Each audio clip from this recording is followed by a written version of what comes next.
Assalamualaikum. Welcome back po sa ating channel. Ang problem natin for today ay mula sa PSAT problem.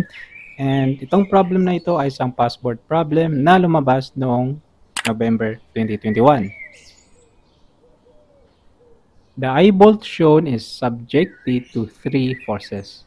If the x component of the resultant of the three forces is 700 Newton, compute the magnitude of force P3.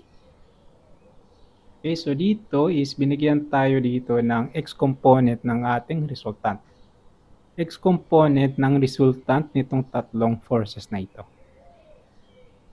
And ang pinapahanap sa atin is itong P3. I-draw muna natin ang kanilang free body diagram. And ito naman ang x component ng ating resultant.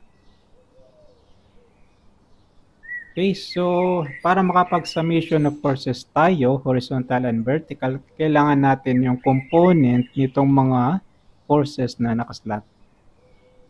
Okay, so kunin natin yung component nitong dalawa. And ang component nila is ito.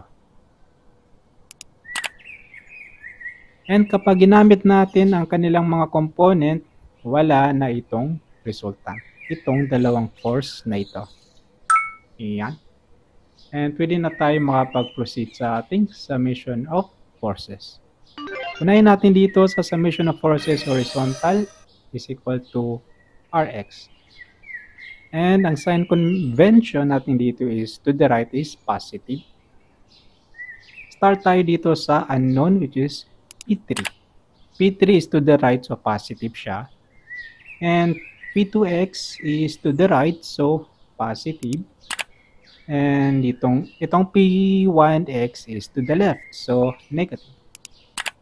And this is equal to Rx. And ang Rx natin is 700 Newton. Okay, so pwede natin masolve itong P3 using shift solve.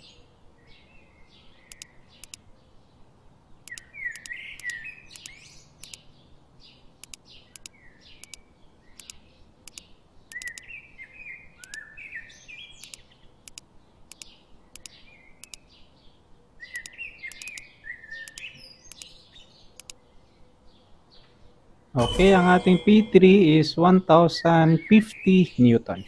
And ito ang ating final answer.